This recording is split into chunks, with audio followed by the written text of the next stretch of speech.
literally.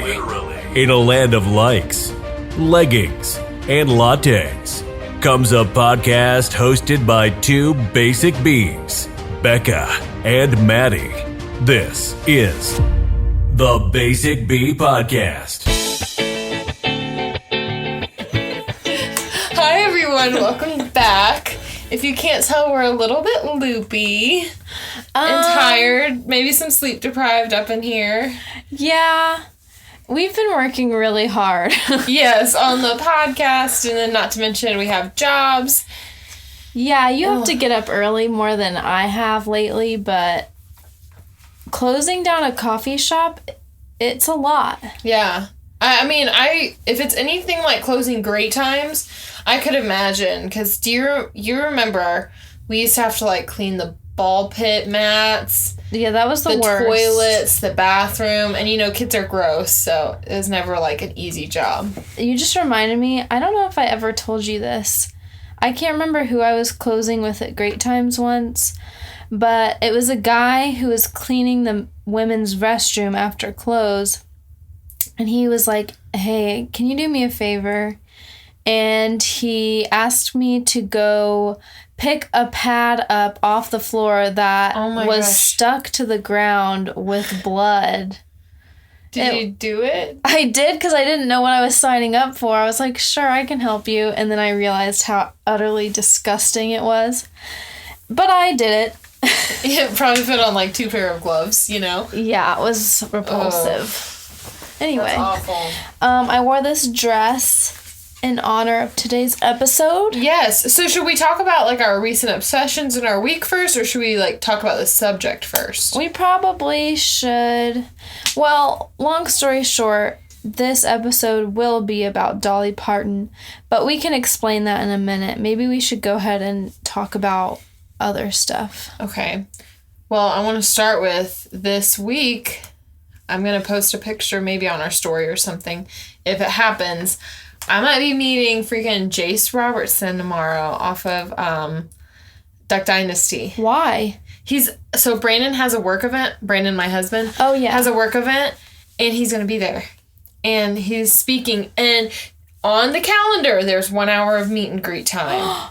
Don't be lunch. Shy. Get a picture. No, I'm so going to get a picture. I'm going to ask for his autograph. I thought about, like, going and buying, like, something, for his autograph and stuff, because he'll be the most famous person I've ever met. And which one is Jace? He's Willie's brother.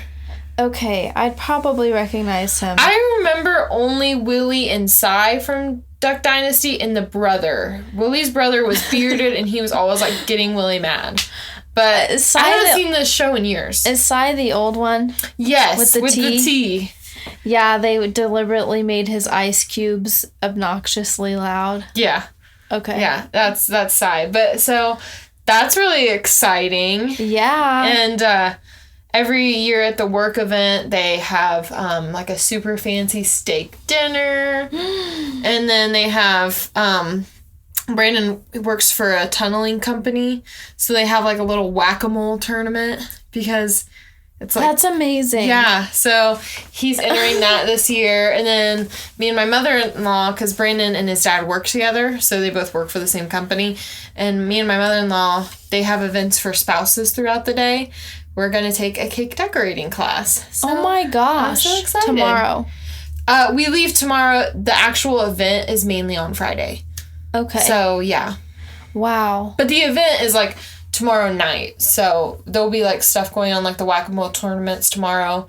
They're doing like bar food, and he can be in the drawing for winning a TV or something. Yeah, they always have like a drawing where one year they had like all these like appliances, like crock pots, Ninja food blenders, like stuff like that. Then they have TVs, computers. They always have stuff they're giving away. So, well, you need to make an impression on Jace. Like, say something bizarre and kind of weird. Yeah, and then I'll be like, do you want to come on the Basic B podcast? Tell him we have 60 followers. I mean, we won't give him anything. It's more of a pity donation on his part. Exactly. But yeah, so I'm excited. I'm just hoping, like, something doesn't fall through, like, and I get shy or I miss it, but I don't think I will. I'm, like, really excited about it. Take a quick shot and go up there. Yeah, I think I will, for sure. I think there's going to be a line, and seeing other people do it, I'll be able to do it, so. And by a shot, I mean of whiskey. Okay. Well, they do have an open bar, so you never know, which I don't think is a good idea, because everywhere someone pukes. Like, every year, someone pukes. Well, it's a bunch of men working in tunnels. They need a time to let it all out. Yeah, the best part is, like, at 10 o'clock, they'll bring out karaoke. And Brandon has a friend, and he always sings Uptown Funk when he's, like, wasted. And so he's always, like, bobbing his head. I have videos of it. It's so funny. So I'm hoping that's going to happen, too. Will you sing WAP? No. If I did, I would do the slow version. Have you heard it? Like, where it's like, get a bucket and a mop. Put some wet. Yeah. Yeah. And I can't sing, so no. I will not be participating in karaoke. Okay, fine. What about you? You have family coming in town this weekend, right? I do, and I'm very excited. I'm going to try to go to a cave with them. Oh. I think that'd be a fun family activity. I mean, that was our first, like, trip outside. Yeah, we did go to Mammoth Cave. I want to go to Marengo Cave, which is, like, I think pretty close. It's in Kentucky or something. I'm not really sure. But family's coming into town. I just found out today, I did, like, a Zoom interview kind of thing for, I'm working at the firefighter convention, and it's in August. So that is cool. I'm trying to think. I'm going to Chicago soon. But, yeah, I've just been working. Nothing crazy. Do you have any obsessions this week you want to talk about? I was thinking about this today, and I have been drinking a ton of flavored lemonade. Really? Yes, because we have fresh squeezed lemonade at our work, and so all of the syrups, it's just like an endless, I don't know, option for your lemonade preference. Yeah, well, when I come visit you at work, yeah, you'll have to make me one or something. Yep, I'm looking forward to that. But other than that, I don't know. I've just been eating kind of bad.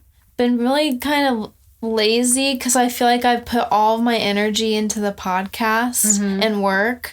So when you get home, you're just like, I know, I feel a little dead inside, but it's good because I like pouring myself into this, but it's a lot. Yeah, it is. It's definitely a lot more.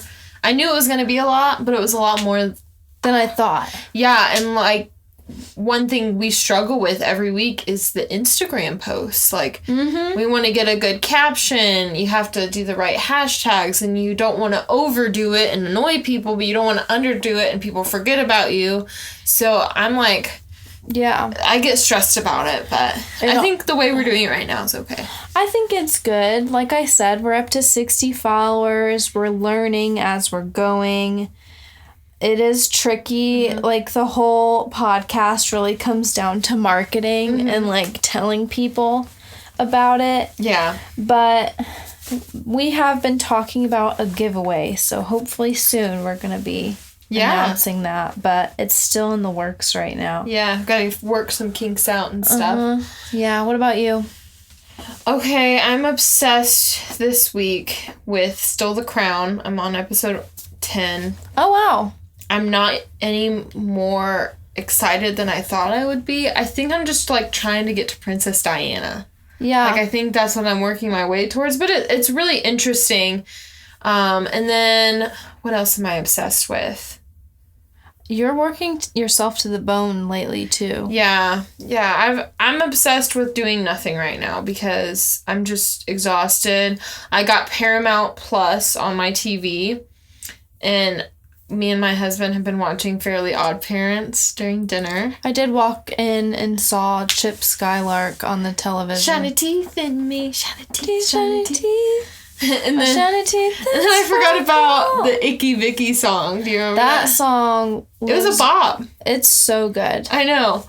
And so we've been watching that. And then yesterday you walked in on me watching iCarly season 5 because the new season of iCarly is about to air. I am very jealous because I'm about finished with season whatever. There's only 2 seasons on Netflix, and I'm almost through it.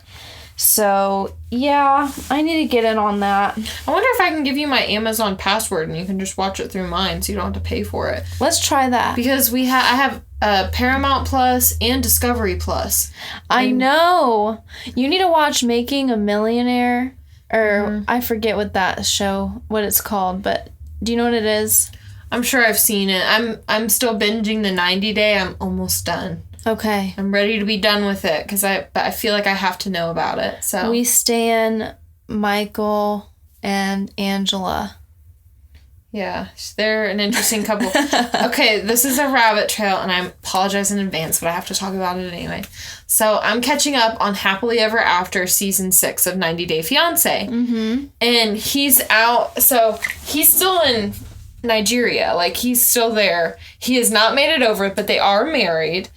And I didn't know that. Yeah, she went and got married over there. She didn't want to, but she did. And on this season, she's getting weight loss surgery. I saw that. And in it, so the doctor said her boobs weighed 5 pounds apiece. I can't fathom what that I know, that would hurt, I feel like. Anyway, so... He took one and put it on the scale and took the other. They didn't show that part, so I'm not sure. But, he said, Michael, she told him she wasn't going to touch her boobs. That it was only going to be, like, everywhere else, right? And then the doctor was like, hey, you need to see a skin surgeon because, you know, with you getting weight loss surgery, there's going to be a lot of excess skin and stuff. And maybe look into a boob reduction. And she told Michael, and he goes, no, don't touch my boobs. And he kept calling them his boobs. And I was like, you're not even here yet. They're not really yours. And so then he ended up he told Michael it was only going to be 1 pound a piece. Mm-hmm. And then that bit he was going to make them nice and perky. And then he ended up taking 2 pounds a piece. Off each one. Was but Michael pissed? I don't know because I had to stop watching it. So I have no idea what is about to happen. So that was the cliffhanger. That was the cliffhanger for me. How Michael reacts to the pounds taken off Angela's boobs. Yes, but she was like hitting on the doctor that was like doing the boob surgery. Like when he told her to de-rope, she was like, I haven't been touched in like several months or something. She is way too horny. I know. To be that old. Well, and her doctor is from Africa. I forgot what country he's from, but apparently it's like neighbors to Nigeria. And she was straight up hitting on him. And I was like, girl, you know, if Michael was doing that, he would be dead. What if he knows Michael? I don't know. They FaceTimed and they didn't know each other because he had to reassure Michael that the boobs were going to be great for him still. So it was very interesting. But yeah, so that just reminded me of that. Tangent over. Well, I guess we should reveal more about why the subject is Dolly Parton for this episode. So anyone that knows me knows I love women's history. And I wanted to find a way to incorporate women into this podcast, but still make it interesting. So that's where we came up with this idea of BABs. I love BABs. I know, it's a really cute little name. And essentially we're just going to maybe, once every 10 or so episodes, talk about a woman, but try to make it in a fun, entertaining way. We wanted to start... But what's BABs? Oh, BABs stands for BAB. Oh, wait. It's an acronym. It's an acronym. Isn't that the word? Yes, it's an acronym. And it stands for... Sorry in advance to my grandma and mother, if they're listening. Hopefully not. It stands for badass bitches, okay? Yeah. Or badass bees. Yes. So that's kind of what, like, you know, like, when you hear that, people refer to it as BA. So, like, you know, like, oh, she's BA is, like, the new thing to say. It is? Have you never heard that? Oh my gosh. Is this a millennial thing? I think so, because like all the guys at work, like when they hear like a Hellcat coming in, they're like, oh, that's so BA. And I'm like, what? A Hellcat? It's a fast car. Ew. Oh my gosh. And so, yeah, that's where we came up with the name of BABS. So, to me, BA stands for Baptist Academy because that's where I went to school. Well, that's not what it stands for on this. It's just an acronym for that. So, we're going to have a BAB, once every 10 or so weeks. We might do it more, might do it less, depends on the audience reaction. Mm-hmm. But, yeah, it's something that I know I'm passionate about, and I think you're pretty into it too. I love history in general. Yeah, so, we've done the history of Basic Bees, which we might release one day. We gotta figure that out. But... And we did a history of sugar babies. Yeah, so we definitely try to incorporate some history, but we wanted an episode to be fully dedicated to women's history, so, yeah. Yeah, and I think... it's going to be a mixture of history and why the person... Yeah, there's an explanation for it, for sure. Why they are a badass bitch. And we think that Dolly Parton is a good place to start. Like, I am very into, like, the royals, like Catherine the Great, Empress Sisi, all of those. And so we eventually want to get to those, but we thought Dolly Parton was fun because she's, like, still relevant today, right? Like, she is super relevant. She kind of has made a comeback, especially with Gen Z, which is very interesting. And I'll kind of talk more about that. Mm-hmm. But I'm going to basically be talking about, like, the timeline of her life. Bekah's going to give some insight. But if you hear me talking a lot, that's why. Yeah, what we wanted to do, because we're, like Maddie said earlier, we're both so busy delving into this podcast, what we kind of decided to do is for us to switch on and off educating one another about the person. Yeah. So Maddie, I tried not to do much research at all, except for like maybe some fun facts, some like interesting tidbits that might not be in her history. And then Maddie's going to just kind of tell me about it. And then the next time we do it, I'll probably be talking more, so... All right, well, should we get into it? Yes, I'm excited to hear all about Dolly Parton working 9 to 5. Okay, well, I don't have a super detailed outline here, but That's fine.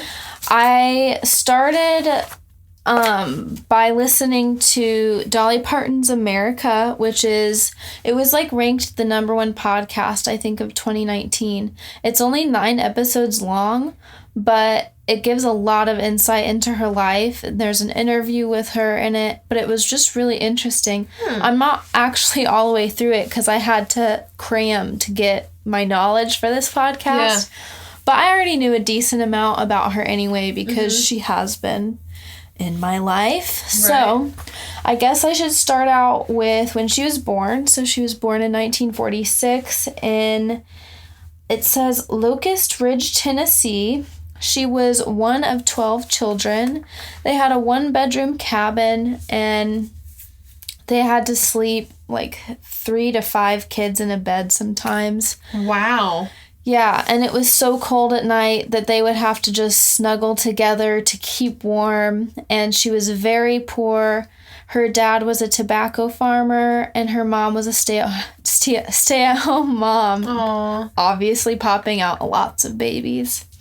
And something interesting is that her dad never learned to read or write, and which was pretty common for men of his generation. But yeah, so that's when she was born, and very poor. She was always musical.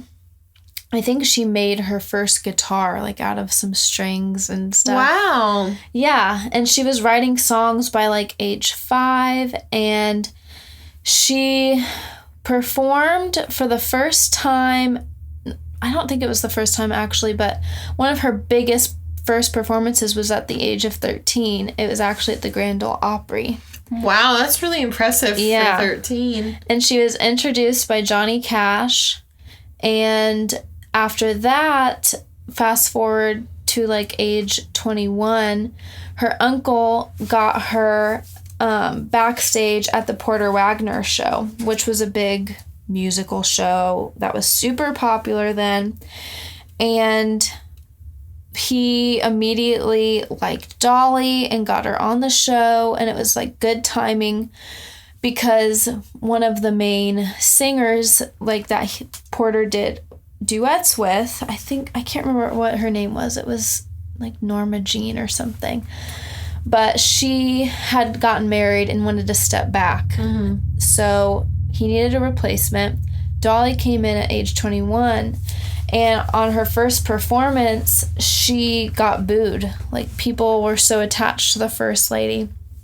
But very quickly, people like grew to love her, and she pretty much surpassed Porter very fast with her songwriting abilities and like her star power. People just immediately gravitated towards her.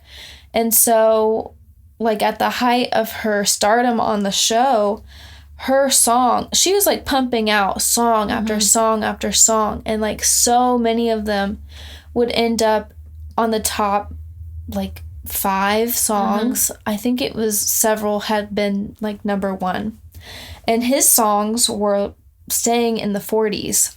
Wow. So it was like a very complicated relationship, and when I was kind of learning and educating myself about it, there was so much detail that I can't really like recall or tell you all about, but basically it sounded like Porter grew kind of bitter towards her. I was gonna say, he sounds jealous. And he, even on screen, like, he would say derogatory remarks, and his face would flash, like, serious, like he meant it, but then he would play it off as a joke. But she would clap back really fast. Mm-hmm. And it was on TV, and people loved that about her. She was super quick-witted. So anyway, I think around age 28, she made the decision that she had kind of outgrown the show, and she didn't promise to stay there forever, but there was a lot of conflict about it because he wanted her to stay. And so she went and wrote, in the same night, she wrote Jolene and I Will Always Love You. Wow. Did you know she wrote that? No. Yeah. That's like Celine Dion's song. No. Well, Whitney Houston. Oh, gosh. It is Whitney Houston. Oh, my gosh. It's okay. They're both icons. Yes.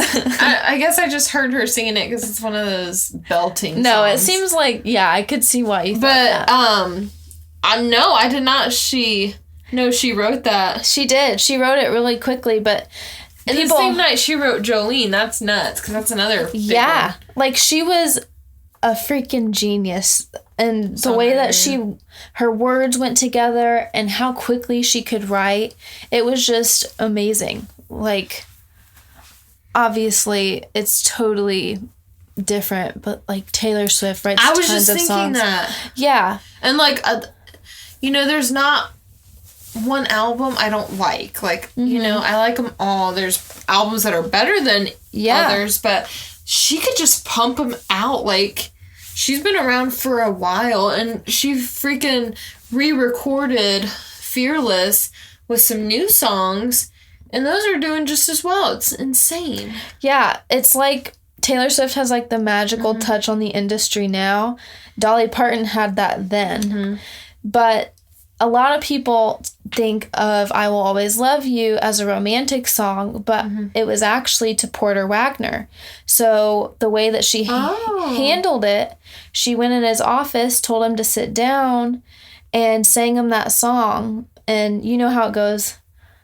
So I'll go, but I know I will only be in your way. And if you read the lyrics, you can see that it was like a very complicated business relationship. And she left. Wow. And he agreed to it. And I think they had some sort of agreement. But then shortly thereafter, he sued her. and she paid him $1 million, and she didn't have $1 million. It took her a long time, but she agreed, and he actually died in early 2000s, I think, and she went up to his bedside and was with him shortly before he died. Even though he sued her. Yeah, and he was, from what He sounds terrible. Yeah, and I listened to several, like, I watched clips from the show and stuff, and, like, he's just, like, a real shit. Like, you could He's tell. Just disrespectful to her. Very, and that was common for men at that time to, you know, think... Well, how dare a woman outshine a man in his field, on his show, yeah. Exactly. Basically, what I took away from learning about her time at the Porter Wagner show, which is really how she got her start, and she, not that she owed him anything like he chose, but I'm sure she felt indebted to him a little bit because she was super poor, a little small town Tennessee girl, and his show blew her to stardom. But what I was going to say was, what I took away from that era in her story was she really became a symbol for, like, empowerment, especially for women at the time, because, like, domestic abuse was really high then, and women in the workplace was obviously not as common. I mean, this was, like, the 60s and the 70s. Which wasn't, it's weird, it's not that long ago, but times were just so different. And she wrote several songs that were empowering and made people feel, whether you were a man or a woman, people felt, like, inspired by her words. Yeah, absolutely. And I want to read a couple of her lyrics later. But, yeah, so after the Porter Wagner thing, she left and was really her own star, a massive star. She went on to star in movies and released several more albums. Jolene was a massive hit, and her album was called Jolene, and the album was amazing. She did an album with Linda Ronstadt and Emmylou Harris, which my mom listens to a lot. Oh. She loves that. So I grew up listening to Dolly Parton because my grandma was born in Alabama, and there's just so many different facets of her that people can relate to. And she's Miley Cyrus's godmother. Yeah, so she had this older generation, and what's really interesting about, like, her fan base is, for a long time, her fan base was people above the age of 50. And then I can't remember when the switch happened, but basically now her fan base is like 80% below the age of 50. Wow. So she's just timeless, and she credits a lot of that to Hannah Montana because she played Miley Cyrus's godmother. But there's more. Was that only on the show? I thought she was the godmother in real life too. Well, she is in real life, in the show, she played her aunt. I forgot. She was her aunt. I didn't remember that. I just remember her saying that. She was... Yeah. She is her actual godmother. So, anyway, the Porter Wagner thing was what I really learned about. And it was just a really interesting story because she stayed so gracious with him. Very humble. Yeah. She never has a foul word to say, like, about anybody, which is really interesting and admirable. Especially because, in that business, I'm sure she could have several things to say about several different people. Yeah, and I was watching her interview. She went on the Wendy Williams show, which is, that show is a hot mess. But that was around the time Miley... I don't remember, but Miley, went off the deep end a little bit, and Wendy Williams, I think, brought her up, and she was just like, we just have to trust Miley to make the right decisions, and, like, she's growing up, and she's just really nice, and but she doesn't hesitate to, like, credit God for her success, which I think is very interesting. She's told many people that she was raised Pentecostal, which is a very charismatic church, like super, I guess you could say, culty. But I don't know if she's still Pentecostal, but she does credit God for her success and talks about her blessings a lot. But, yeah, so I can't remember. I had like an order I wanted. There's like so much to her that it's hard for me to like remember everything. But she started Dollywood, which is her theme park in Tennessee. And the reason that she started it was because she wanted to create employment opportunities for her hometown. And it definitely has. And her Dollywood is like one of the first amusement parks to have like a quiet room for kids with sensory disorders like autism. So like she made sure that they were cared for there, included. Yeah. And like, then that'd be nice for a family who, you know. And then she there's like a bald eagle sanctuary there. So yeah, I think that that's what they said. But she's very into philanthropy, extremely generous. She started a foundation aimed at helping kids to enjoy reading. And she did that in honor of her father, who never got to learn how to read or write. And was she able to, I don't know if you know, was she able to help her family? Oh, yeah. Yeah, I mean, I didn't know if her mom and dad were still alive when she made it big. That's a great question. I didn't look that up, but I'm sure if her parents weren't, I'm sure she helped her siblings and I stuff. did see a video of her with her mom. She was a lot younger, obviously. I mean, she was born in 1946, so her parents have probably been gone for a little while. But, yeah, she had 12 siblings. She is worth millions upon millions of dollars. She owns a theme park. And anyway, but I think something that was really interesting about her is that, and I heard somebody talk about this on Dolly Parton's America, at her concerts, there's literally people from every walk of life there. There are older people, there's like Gen Z, there's drag queens. Like, she is a gay icon, which is really interesting. There's little girls. And like I said, there's just something about her for everybody. Yeah. And what I learned was she has always been very supportive of the LGBT community. And when that came out, the Ku Klux Klan actually protested at Dollywood. And they were met with like a herd of people behind, like, in support of Dolly, obviously. But I thought that was kind of crazy. Yeah.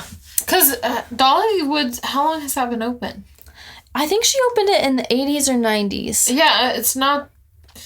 I mean, when you think... Ku Klux Klan, you think like... Old. Yeah, but it's really not old. Well, I mean, it still exists today. Yeah, definitely. They're definitely hiding out somewhere. I mean, there's evil, all sorts of evil everywhere. No matter where you go. But yeah, she is accepting of everybody. Like I said, she never has an ill word towards anyone or somebody's way of life. Yeah, well, is Miley Cyrus bisexual? I think. I honestly don't know. Yeah. She's definitely been with a woman. I don't know if she's... I think Dolly just doesn't get caught up about it. Well, I think, but, like, you know, having a goddaughter, that is, you know, that has to influence you in a positive way, too. Yeah. And, but, yeah, so she is, like, a gay icon. People in the gay community absolutely love her. They play her.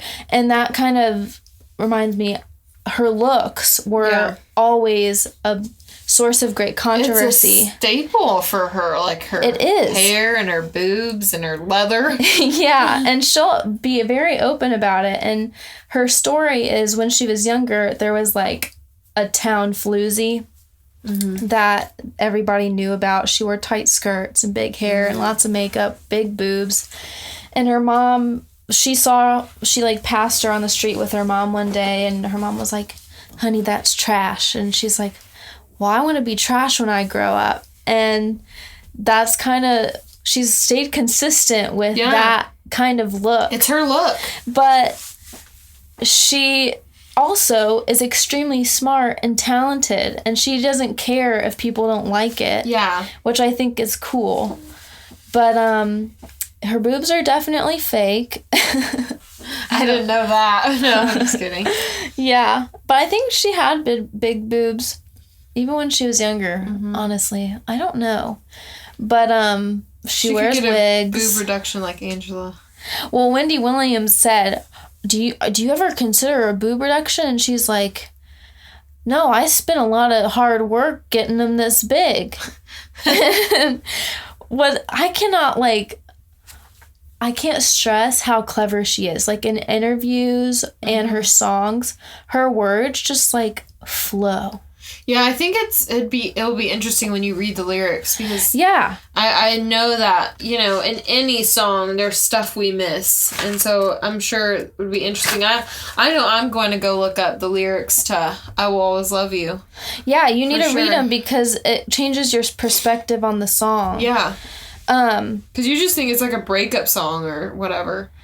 Yeah, and it's not. It's actually the end of a business partnership. But yeah, I'll go ahead and read some of my favorite lyrics that I had recently heard. There's so many. But this is from her song, I think it's called A Clear Blue Morning, or The Light of a Clear Blue Morning. It goes, it's been a long, long time since I've known the taste of freedom and those clinging vines that had me bound. Well, I don't need 'em. Oh, I've been like a captured eagle, you know, an eagle's born to fly. Now that I have won my freedom like an eagle, I am eager for the sky. Aww. And she wrote that right after she broke their partnership. Wow. But it was also kind of a power song to women, obviously, in bad relationships or in their own work struggles. So you could really apply it many ways there. Oh, yeah, for sure. So there was that one. This is called The Coat of Many Colors. And this one is, have you heard this song? Yeah. Okay. Yeah, it's about her basically poor childhood. And oh, I couldn't understand it, for I felt I was rich, and I told him of the love my mama sewed in every stitch. And I told him all the story mama told me while she sewed, and how my coat of many colors was worth more than all their clothes. But they didn't understand it, and I try to make them see that one is only poor, only if they choose to be. Now I know we had no money, but I was rich as I could be, and my coat of many colors my mama made for me. Aww. It's just That's so sweet. I know. And like her poetry is just so good, and it seems so simple, but I love that one. I do too. And then this one was actually one of her first hits. It's called Dumb Blonde. Don't try to cry your way out of this. Don't try to lie or I'll catch you in it. Don't try to make me feel sorry for you just because I'm blonde. Don't think I'm dumb, because this dumb blonde isn't nobody's fool. When you left, you thought I'd sit, and you thought I'd wait, and you thought I'd cry. You called me a dumb blonde, but somehow I lived through it. And you know, if there's one thing this blonde has learned, blondes have more fun. Oh. But that was one of her first songs. She was really young when she wrote that. That's pretty good. But there's so many more. I mean... Yeah, you could probably go on and on. Yeah, and then I have some other quick facts, but maybe you should tell me yours first. Oh, okay. Let's grab my paper here. Okay. So, her first crush was Johnny Cash. Really? And you said that... He introduced her. He introduced her. That's weird. So, yeah, she first saw Johnny Cash perform in Nashville, Tennessee.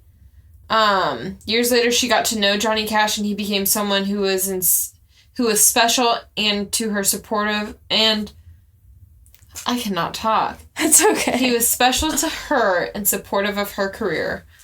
Her favorite song by him is I Walk the Line. So it's a good one. She's never ridden any of the rides at Dollywood. I heard that. I thought that was pretty interesting. I was like... Her wig would fly off. Boobs flopping in the wind. That would cause a black eye, probably. Probably. My favorite fact that I found was she once lost a Dolly Parton lookalike contest. What? Yes. That's funny. Yeah, she saw a contest on Santa Monica Boulevard. She saw a group of guys dressed up as her, so she just over-exaggerated her look a little bit and walked up on the stage, and she didn't even come close to winning her own lookalike contest. She should have sang, and they would have been like, oh. I'm sure she did something. It didn't say, though. That's amazing. Another one is that her parents paid for her birth with a sack of oatmeal. Paid for her birth? Mm-hmm. What does that mean? So they were so poor that her parents couldn't afford to pay the doctor who birthed her. Instead, her father gave the doctor a bag of oatmeal. Okay. Yeah. Apparently she turned Elvis down. Really? Yeah, so, apparently that song, I Will Always Love You, Elvis wanted to sing it. Presley's manager reached out to her in hopes of having Presley cover it. However, part of the deal required Dolly to surrender half of the publishing rights to the song, and she didn't do it. So, yeah. That's interesting. And that reminds me, her, she got married to Dean. I should have written this down. I can't remember. I have it here in one of my facts. Well, she met him at a laundromat. Really? Yeah. And he actually does not like the spotlight at all. So they don't have very many public photos together. Yeah, you never see him or hear about him. So yeah, but they've been married for 50 or 60 years. Yeah. But she has talked about she had an affair of the heart. I can't remember what decade that was. It was 80s or 90s, I believe. And she felt so guilty that she had cheated in her heart that she was like super depressed and was writing basically her suicide letter. She has told this story. And her dog, Popeye, she heard his nails like walking towards her, and he hopped up on the bed, and her dog saved her life. Aww. She said that like it brought her back to reality, and she realized it was okay. But she's told that story a few times. But that's so sweet that her dog saved her. But I think it's interesting that she had an affair of the heart. I don't know what that means. I'm assuming maybe because I feel like it'd be I obviously don't know her mental state, but if you're committing suicide, it has to be more than like you lusting. Like, well, I don't know. I don't know. I would think maybe it was like she was maybe a little flirtatious. I don't know. Yeah, I don't know either. I don't know, because I feel like everyone to a point, even if you've been married 20, 30 years, you'll still look at someone else and be like, oh, they're attractive. Like, I don't know. Well, I think it was more than that, but I don't know if they actually had sex or not. Well, if it was an affair of the heart, I doubt That's how she phrases it. Oh. But she is a poet. Yeah. Anyway. Jolene was about a bank teller. The song. It was about Carl Dean is his name. The song was written about a redhead bank teller who used to flirt with her husband. And that's why the lyrics are, you spend a lot of time at the bank. I don't believe we've got that kind of money. So. I don't remember that lyric. This is like just a weird fact, but I really like it. The first ever cloned sheep was named after her. I saw that, and she brought the sheep to... something happened. She did something with the sheep. Does it say anything? It doesn't say. They revealed... I feel like she brought it to Dollywood or something. She probably did. Anyway. Oh yeah, see, she's been married to him since 1966. There's the fact. Carl Dean. And she married him only 2 years after meeting him. Really? Yep. Well, it was also the 60s. Well, yeah, I guess that's not that long. Yeah. Or that short. And lastly was she never sleeps in hotels on tour. Where does she sleep? She finds it more convenient to sleep on her tour bus, and she hates packing and unpacking, so she just stays in her bus. I bet she can't sleep on her stomach. Probably not. Maybe you know how they have the pregnancy pillows where you put your belly in the hole? Maybe she can get something like that. But with a boob hole. Yeah, with a boob hole. Yeah, so those are my facts. I tried to look up more weird and interesting facts rather than statistical. I think those were amazing. I know. My favorite was that she never rode her own ride at Dollywood. That is pretty weird. And that her father paid for her birth with a sack of oatmeal. I had no idea that happened. Yeah, that was pretty bizarre. Mine were just, she's written 91 albums. Holy crap! Yes. She has 9 Grammys, and she has over $160 million in sales, which, I mean, I don't know, that's just a number to me, but sounds like a lot. It's a lot more money than I'll ever have. Yeah. And also, this dress seemed like a dolly dress, kind of, but it's squishing my fat rolls. So I need to take a breath. Take a deep breath. But, after all that talking. Yeah, Dolly is an icon, a true badass bitch. I was gonna say, she overcame poverty, a man's world. She stayed true to who she was. All without bringing other people down. Yeah, she never brought people down. And what's very interesting is in this podcast, the interviewer asked her, "Are you a feminist?" And she said, "No." And she said, "I wrote songs for men and women." And she doesn't get caught up in the politics of it all. Yeah, and she knows when to shut her mouth, and I think that's why so many people can embrace her. Mm-hmm. So, yeah, I think she's a true BAB. For sure. Well, she's definitely an icon. A living icon. Mm-hmm. I don't want her to ever die. I hope she doesn't. They're probably going to freeze her brain. Yeah, and her boobs. We're going to see her boobs in the Smithsonian. Yeah, there you go. Well, I think we need to start planning a BAB, eventually a trip or something, go to Tennessee and go to Dollywood. I thought it would be fun if you and I went to Dollywood. Yeah. It's not that far. No, it's not far at all. It'd be a fun little trip. Someday. One day. Maybe we can do a BAB tour or something. That'd be awesome. I know. We could go on a tour looking for BABs. Mm-hmm. Find the BABs across the country. Yep. Well, should I read our misconnection? Yes, I'm excited to hear it. Okay, well, there wasn't one that really hit me in the face, so I have to read 2 of them. That's fine. Okay, this one's called, "You walked by my parked car and kept watching." This was in West Indy. Mm-hmm. "I would be in my car and doing something that I should not be doing in public. You happen to walk by and notice. Don't know what I am doing. Don't know if what I am doing is something that make you continue to move on, or if it is something that you might continue to watch, possibly even start a conversation or more. 60-year-old male for femme of any age."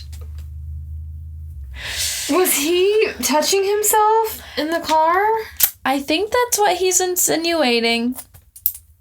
No, he was probably just listening to Bella Thorne. I don't think that's what was happening. Ew. He's looking for a woman of any age. So it's not even that particular one he wants, it sounds like. I don't know. He'd be into her, responding, but he's looking for anybody. He's open. Clearly. That person needs arrested. They need to look up that IP address. I know. And put him in jail. I would die. I'd probably just die.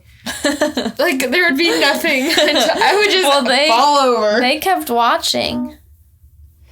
I wonder, I feel like once again, putting myself in the shoes, I wouldn't believe what I had just seen. So I might, like, going back. I don't know. He was just playing rock, paper, scissors with himself. And he kept choosing rock, apparently. Ew. Are you proud of yourself? No. All right, this one is called... This one is called Girl with Pink Hair. Ooh. I seen you over by GameStop once, sitting there looking at me, smiling sadly. I was in a bad mood, but then you decided to walk near me and follow me to Arby's. Wish I would have gotten your name. I don't think she followed him to Arby's necessarily. I liked the Arby's detail. I know. I think that was great. Well, that's all I've got. Yeah. That was interesting. I'm disturbed in multiple ways. And me too. People really don't do anything about other people possibly following them. And people are doing things in their cars. Thank God I don't live on the street. What if he's an Uber driver and his seats are sticky? Ew. Thank God I don't take Ubers. I'll be disturbed for life. Okay, well, we want to lead us out? Yes, thank you guys for listening. We hope you enjoyed this episode of BABs, our first one. If you have a BAB that you want us to learn about and discuss... Yes, for sure. Email us or comment on Facebook or Instagram. We'll make a post when the episode comes out. Yeah, I'm just excited about the next ones we're going to do, and I think it will be fun. Yep, I'm really excited. I know. All right, well, until next time. Till next time, we'll see you then. Yeah, thanks for listening. Bye! Hey, it's Bekah. Hey, it's Maddie. Thank you so much for listening to the Basic B podcast. Follow us on the gram at basicbpod. And join our private Facebook group linked in the episode notes. Be sure to catch our next episode and leave us a nice review. Until then, stay basic. Bye, bees!